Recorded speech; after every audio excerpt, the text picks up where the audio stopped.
कांग्रेस विधानसभा घेराव को नहीं बर्षिला बीजेपी बाचस्पति को जो भाई व्यवहार करागला ताहा ग्रहणीय नुहे। विरोधी दल भाव में विरोध प्रदर्शन ठीक किंतु कौन आधार न थाई विरोध प्रदर्शन को दल निंदा करुच्ची राज्य बीजेपी सभापति मनमोहन सामल।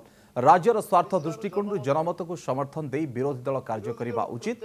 एते वर्ष शासन में रहिला परे भी कांग्रेस को कहीं राज्यवासी प्रत्याख्यान करथिले से उपरे समीक्षा करने उचित। विरोधी दल जितेबाला सरकार रे थिले आमे तांको सहयोग करिथिलु, एबे सेमाने हांगओवर रु बाहरी आमको सहयोग करने दरकार बोली मनमोहन सामल कहिसेंती।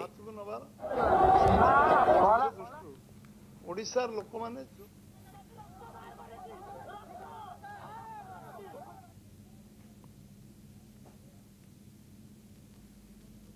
ओडिशा इतिहास को कलंकित करछंती।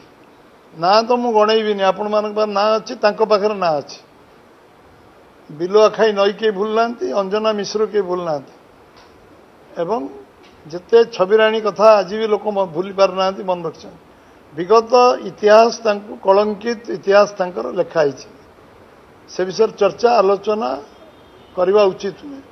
मु सबले कही मनीष भूल समीक्षा करे आगामी दिन में भूल न करने चेष्टा करे।